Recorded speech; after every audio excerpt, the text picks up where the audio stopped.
Hi there, Cher. Hey, Candace. Good to see you. Oh, so good to see you today. Yeah, How are you doing? I am doing very well. Yeah, very well. How about yourself? I'm doing good. I'm looking forward to our topic today about what it means to have a time that we just sit and reflect over this last year.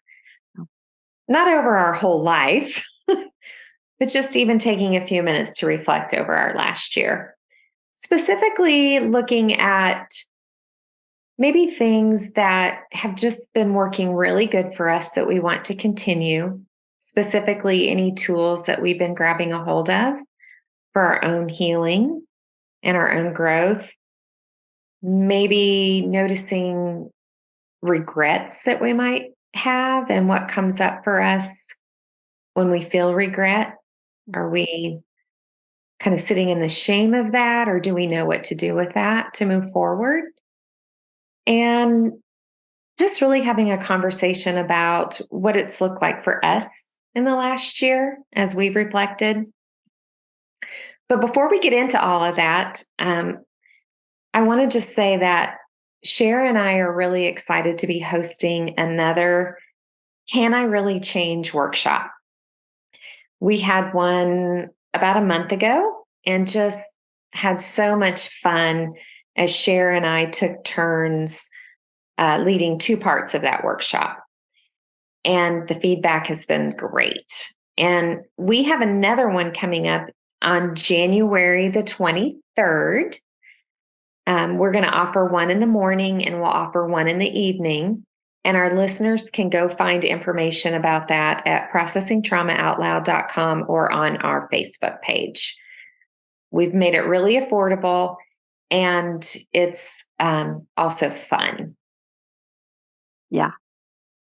And hopefully, we'll provide both information and a practice that can really be beneficial in our whole journey. Us learning these things has changed our lives. And so we are wanting to just share it with people who want to come and learn a little bit more.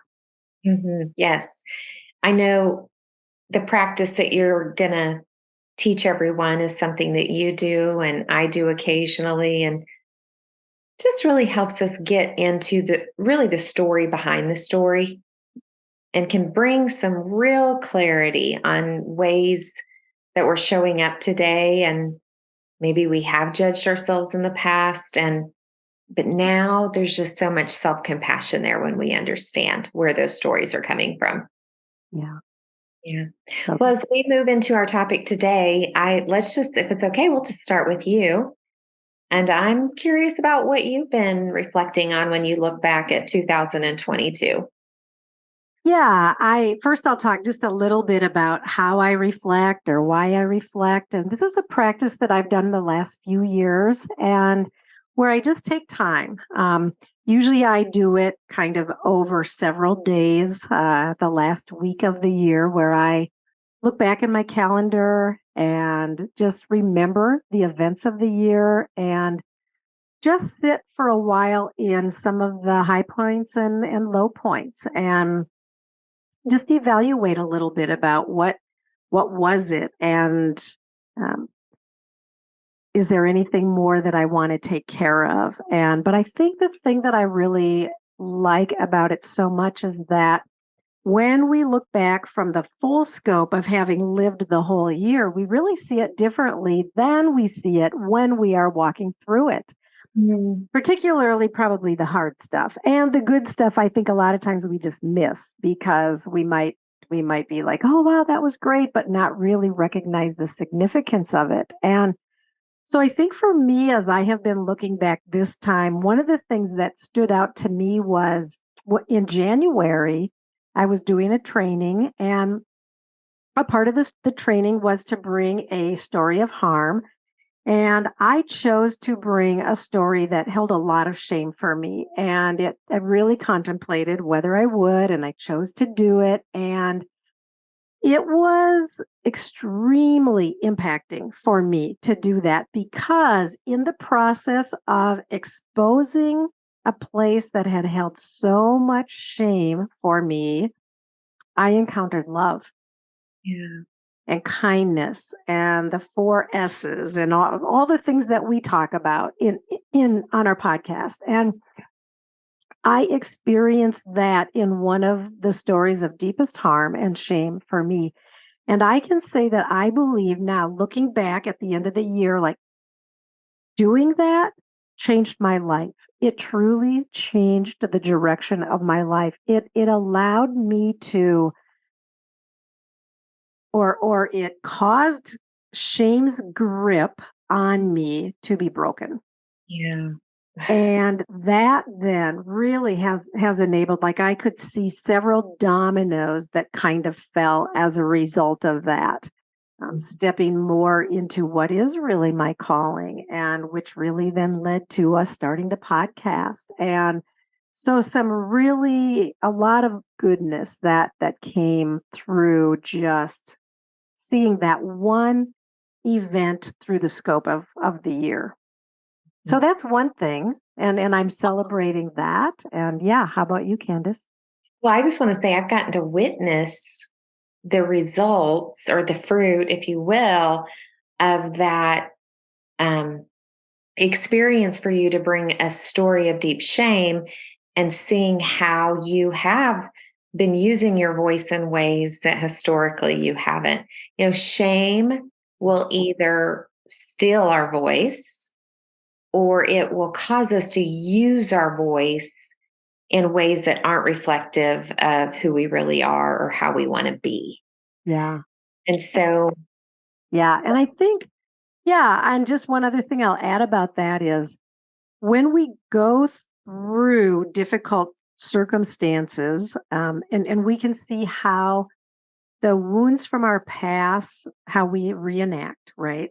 Most of the struggles of our life are reenactments of those stories and or trying to get the care that we needed back then and didn't receive. And but that really causes us to have places in our life where there are a lot of really messy spots mhm, and times where we reenact or we go through things that and where we do have big regrets and because they were just really hard messy situations. And but then going back and being able to recognize the genesis mhm, and how the wounds that I encountered in my earliest years caused me to have a deep, deep hunger for pure love, and how I can look back on my life and see how I have reached for what I thought was pure love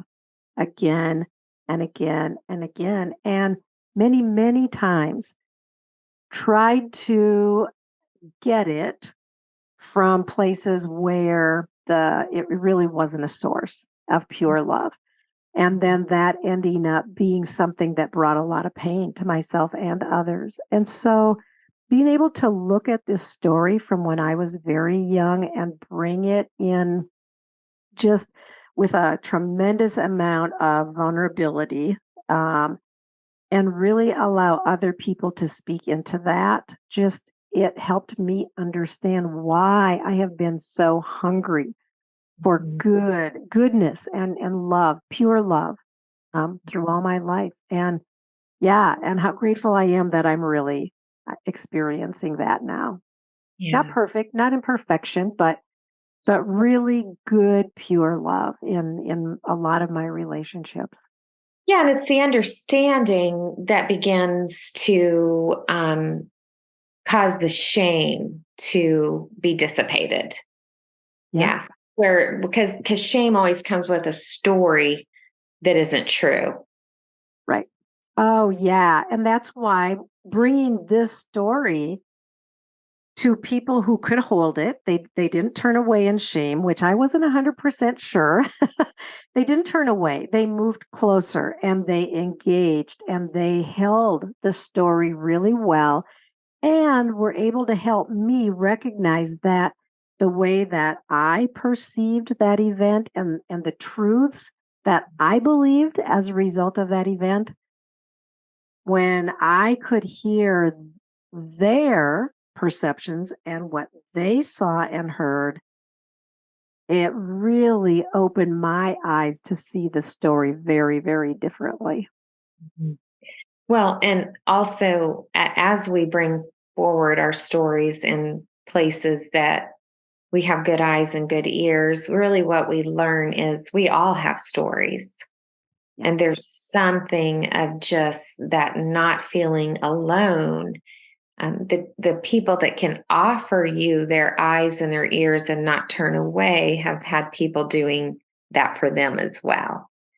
Yeah. And I think it's such a myth, right? That looking back is too painful. I hear people say that all the time. I don't want to go there.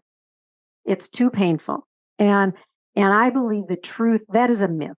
The truth is we're already in a lot of pain.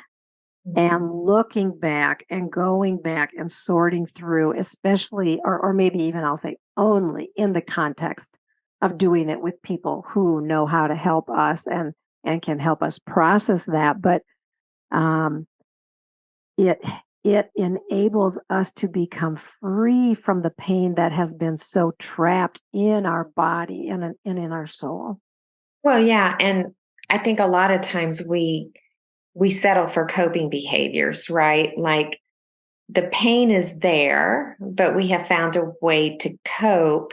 But then out of those coping behaviors, there is more pain, whether it's the pain of disconnection or the pain of isolation or the pain of addiction, whatever those coping behaviors lead you to.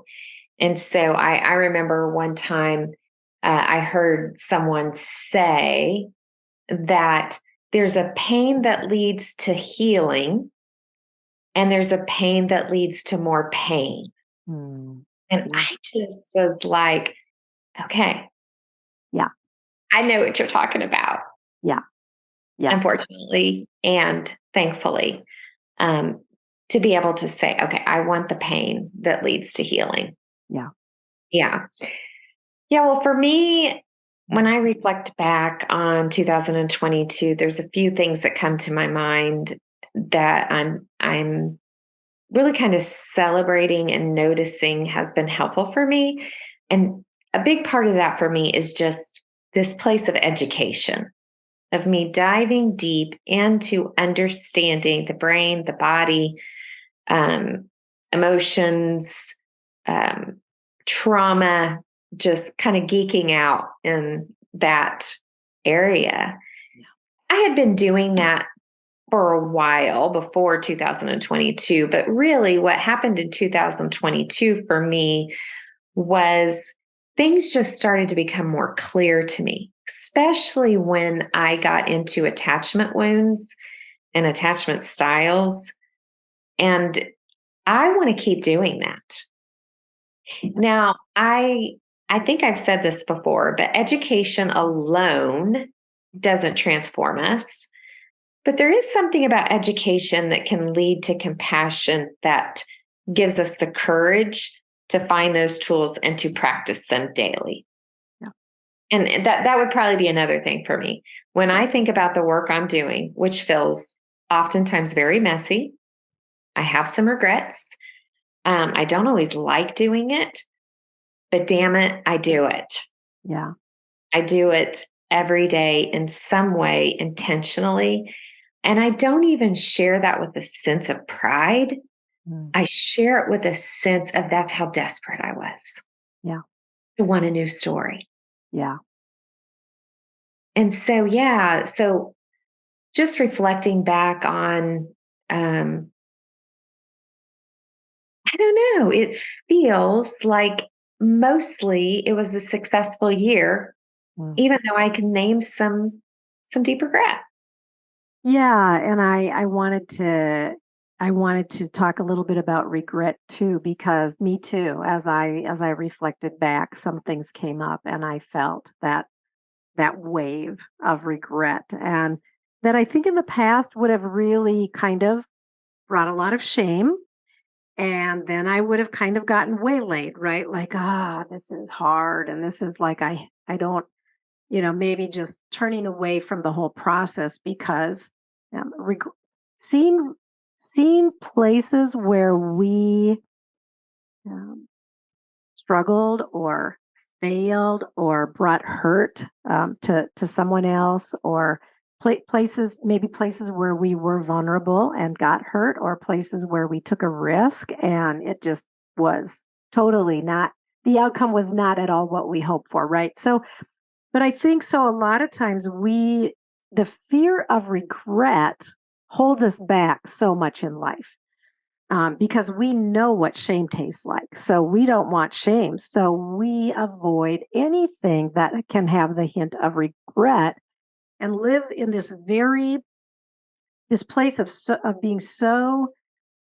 constrained and bound by the fears of failing or causing harm or whatever. And I love how Henry David Thoreau said, to regret deeply is to live afresh. Mm. I love that because it's like, can we embrace that the things that bring regret are a real part of life? Mhm. And what if we could just be okay with what it feels like to have regrets and to know that there is a way to process that, and it might be within our own soul of just you named self-compassion and self-acceptance, like to be able to look at our own self and say, okay, yeah, I have some things that I wish wouldn't have happened, but wow, I can see I'm proud of myself that I took the risk. Or but we can grow in self-compassion and self-acceptance. We can choose to go toward someone where there's been rupture, and to be able to really move toward the possibility of repair and to offer goodness there. When we have regrets, it doesn't have to be the end of the story. And if we can become comfortable with processing those regrets, then I think we can have so much more courage in reaching for the things that our hearts really desire. Mhm. Yes, I agree with that. And this thought came up to me. It's almost like, what kind of life are you living if you have no regrets? Now, I don't mean no regrets in a good way, that you aren't picking up shame or beating yourself up or connecting your identity to failure.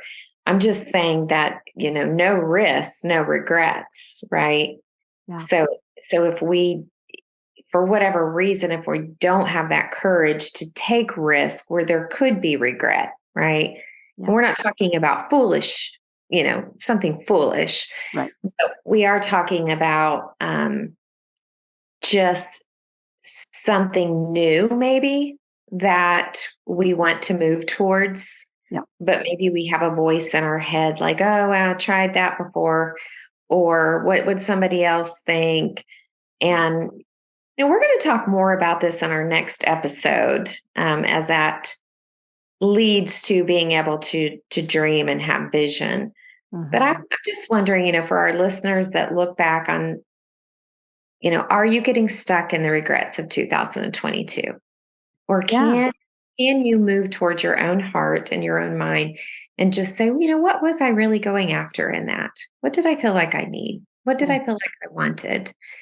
And can you just love yourself in that space?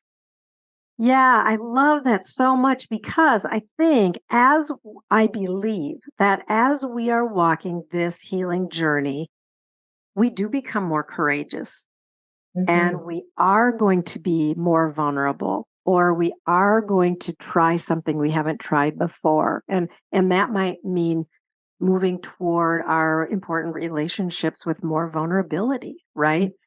Um, But I think that when we have been a part of systems that are very intolerant of messiness, it's hard. Mhm. We learn to live life beneath the constraints and restraints and acquiesce to the rules of the system. And I'm just really, really um, becoming so much more aware of the goodness of not living in those kind of systems anymore. Yeah, and so we know that it's not the rules that are always problematic, they can be, but it's more of the questioning or the examining, or is there any space or room for a different perspective or a different way, right? I mean, systems kind of need, some type of structure. We know that. Mhm. But it's problematic when people are getting hurt or lost or disillusioned, and there's no room to look at what might be attributing to that within the system. Yeah, and it's problematic when someone steps out courageously to try something and they're met with judgment and condemnation Mhm. rather than I agree with you 100%, Candace. Like, yes, of course, we need rules and we need structure and the world can't function without it. But it's like I love now that the systems that I live within, like there is such a high tolerance for making a mistake or not because I'm trying to make mistakes, but if I'm living my life more in freedom and more alive, I'm probably going to I am going to do something, where if I use my the more I use my voice, the more opportunities I will have to hurt someone. And Mhm. it's not because I want to hurt someone, but then when I become aware that oh, here's a messy situation, now I have the opportunity to move toward it. And so to me, that's the kind of system that I want to be a part of, not the one that has intolerance of ever saying anything wrong. Because and I've been a part of those systems and so have you. And it's terrible to live in that kind of a way. I think what I hear you saying is in 2022, you became more clear about where you can flourish, Yeah. Oh, I love that. Yes. where you can use your voice and know that even if it's challenged or comes out sideways, you're just going to be met with more curiosity and love and understanding. Maybe a little bit of a challenge. We can handle that, but not met with the judgment or the shame. Or yeah, I like that, share. I also believe that when we're when we're getting when we're growing in courage because of that healing, um, there is something that happens where you transition from the sincere desire that you don't want to hurt anyone, Right. but you're no longer living under the fear of what other people think. And so if you're not trying to stay connected because you're fearing disconnection, if you become who you are and use your voice, um, there's so much freedom in that. And it can feel scary in the beginning because you haven't known any different. Right. And I think that brings me back to our the series that we just completed, right? Of we now believe in the possibility that when there is rupture, we can regulate and we can move toward repair and hopefully there can be reconnection and then sometimes we might choose not to. But that I think that changes the belief that rupture does not mean the end of the relationship or that what happened is irreparable. Mm. Rupture is, again, it really is a normal part of life. Not that we want to intentionally cause it, but that when it happens, we now have the tools to move toward Mhm. that situation and bring goodness and love and healing that can go just so deep. Well, that's another thing about 2022 that I've reflected on. And that is not just mine, not just yours, our group, some other relationships of seeing real repair happen. Yeah. How hopeful is that, to know that in the past, when we sought it but didn't get it, it didn't mean that it couldn't happen. It just hadn't happened yet. Yeah. Yeah. And so when you mentioned celebration, just kind of turning a little bit here, but as you reflect and you see areas that you can celebrate, what is celebration? Because I don't know that we're really, most people are not very good at celebrating either. I'm not. I have not historically been very good at celebrating. How do you celebrate, or how would you like to celebrate some of the things that you identified as you're reflecting and you see some real goodness happening? How do you celebrate that? Whew, yeah, as you're naming, some people aren't very good at celebrating. I feel challenged by that to some degree. Like I definitely am good at having a good time and a fun time, and going out with friends and in that regards. But like when you're talking about celebrating like personal wins Yeah. or growth, I think for me it's it's really being able to stay still in the peace of it all. Mm, It's being able to just take those breaths where I notice that I don't feel emotional pain. yeah. It's being able to go on a run and kind of look around and just notice that I'm very present and I'm taking it all in. Mm, Because I've become so aware of how often I have struggled to be present. I'm celebrating by just, I don't know, thanking myself for doing this work. It, yeah. it is not for, well, I believe it is for everyone, and we have to trust the timing of it, right? Because we did talk about that, one thing that I can get stuck with and regret is, why is this taking me so long? Mm, And why haven't I arrived? But part of the education piece for me, now that I understand my story and the brain and so many other things, mm, I'm like, I'm just feeling pretty settled with however long it needs to take. yeah. I celebrate that with you. Thank you. What about you? What are you celebrating today? Yeah. And I think for me, celebration a lot of times recently will look like naming it, naming what is, um, naming something that I see as being growth or new freedom, or um, naming it and sharing it with someone Mhm. feels like that's how I'm celebrating right now.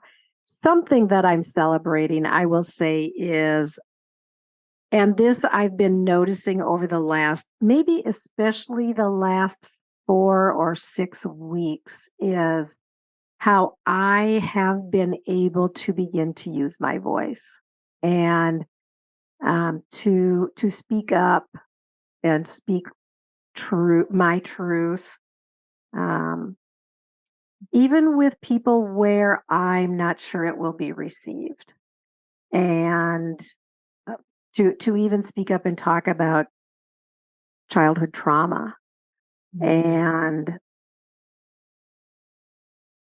having courage to do that, where in the past I wouldn't have, because I just wasn't sure it would be received. And then I think also using my voice even in my significant relationships, where in the past I would maybe let things go that I really wanted to talk about, but I just wouldn't, for the sake of, well, I'm fine. I'll be fine. I don't need to talk about that. We'll just, I would choose instead to just keep things peaceful and calm rather than take the risk of really bringing my heart in openness. And so I'm doing that a little bit more too, and I just feel like that feels worthy of celebration. So worthy of celebration and so opposite of what I work on, right? So I work more on not using my voice or how I use my voice. Yeah. being able to feel grounded and rested, that there's just times that it's actually better not to use my voice. Mm, And there's just times that it's better to really pause and think about how I want something to be presented. mm. So Yeah, that's and I'll put that in different words that you've mentioned a lot over the last year that I will say, like, this is really something to celebrate, is you have learned how to slow down. mhm, And slowing down has changed your life in a lot of significant ways. changing. Yeah, I mean, I wish that we could always just say, like, we know we're in We're in process here. process. One more quick thing that I want to invite you to share, and we just have a couple of minutes, but we talked a little bit about ritual and the importance of um, doing something to mark this time. Let's just say this end of the year. We're looking back, we're reflecting, we're seeing some things that are noteworthy, and we're seeing some things that we're celebrating. And sometimes it's good to have a ritual or perform a ritual just to mark the occasion in order to remember. Mhm. And we talked a little bit about this, and you mentioned something that you've been doing that feels really significant. And I would love if you would just share that. Mhm. Yeah, I'm definitely, not an expert on ritual or ceremony, but it is something like you that's gained my attention more and more because I think it can just be so meaningful. And this, I wouldn't have named this as a ritual, but I'm starting to see that it is for me. And I am so excited about bringing more of this into 2023. But I have started sprouting plants. And they're called propagation stations or sprouters with test tubes. And then I have some plants that I'm able to clip and put in the water. And there is something so healing and so alive in me as I watch those new roots grow from the end of that cut plant. Mm, I mean, I feel I don't know. I think I need to sit in this. Like, I feel like I want to cry right now. It makes me so happy. mm, And I do think there's something about it that is just reminding me every time I see those shoots start to come down of the glorious reality that we are created to grow yeah. and to duplicate and to multiply. Mm, And yeah, so thank you for asking that. yeah. I think I need to sit with that a little bit longer and maybe even write some stuff out about it. Yeah. That's really beautiful. And just as we close, I want to invite our listeners to do some reflecting in these last days of this year, and to just take, whether it's an hour or a half a day or however you want to do it, but just to take some time to look back over the year, particularly with your story in mind. I mean, you can do it however you want, but this is the context we're talking about here. But particularly thinking about your journey with how you are processing your childhood trauma and how the events of this past year have been significant in that journey in some way. And process your regrets, celebrate your celebrations, and then maybe actually perform some kind of ritual, whether it's something beautiful like Candace is doing in sprouting new life, or for me, a lot of times it's simply lighting a candle and marking the moment. And but to actually go through the process of this reflection can be so beautiful, and I have found it this year just really healing, and I have loved the time that I have put into it. So thanks, Candace, for engaging in this conversation. Just enjoyed every minute of talking with you about this today, and just for what we have experienced in this year, Yeah. doing a lot of life side by side, and it's been an honor and a joy, and I'm super glad you are my dear friend. feel the same way. So much goodness. And it was good to be with you today. Love you, Cher. Love you too, friend.